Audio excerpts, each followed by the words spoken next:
ഈ സാധാരണ വിഷുവിന് ഇപ്പോൾ ഓണത്തിനൊക്കെ ആണെങ്കിൽ ഒരുപാട് മെയിൽ സോങ്സ് ഉണ്ട്. വിഷുവിന് പൊതുവെ മെയിൽ സോങ്സ് കുറവാണ്, എല്ലാം ഫീമെയിൽ ഓറിയന്റഡ് സോങ്സ് ആണ്.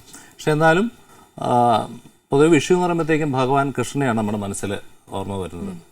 കൃഷ്ണന് വേണ്ടി അർപ്പിച്ചിട്ടുള്ള പാട്ടല്ലെങ്കിലും സിനിമയിൽ ഒരു പ്രേമഗാനമാണെങ്കിലും ഈ പാടാൻ പോകുന്ന പാട്ട് കേൾക്കുമ്പോൾ കൃഷ്ണന് വേണ്ടിയാണെന്ന് തോന്നാം. കളഭം തരാം ഭഗവാൻ മനസ്സിൽ കളഭം തരാം ഭഗവാനിൻ മനസ്സും തരാം, കളഭം തരാം ഭഗവാനിൻ മനസ്സും തരാം.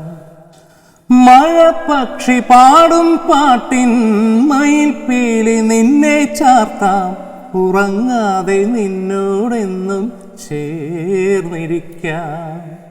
കളഭം തരാം ഭഗവാനിൻ മനസ്സും തരാം. ബിജുവേട്ടാ, ശരിക്കും എനിക്ക് തുള്ളിച്ചാടാൻ തോന്നുന്നു. എന്ത് രസമുള്ള പാട്ടല്ലേ. ശരിക്കും എൻ്റെ പ്രേക്ഷകർക്ക് ഈ കൊല്ലം നല്ലൊരു വർഷാരംഭം എന്നല്ലേ പറയുന്നത്, എൻ്റെ പ്രേക്ഷകർക്ക് കൊടുക്കാവുന്ന ഏറ്റവും നല്ലൊരു വിഷു. എനിക്കും തരാൻ പറ്റുന്ന ഒരു ഐശ്വര്യപൂർണ്ണമായിട്ടുള്ളൊരു പാട്ട് ഇത് മാത്രമേ കയ്യിലുള്ളൂ.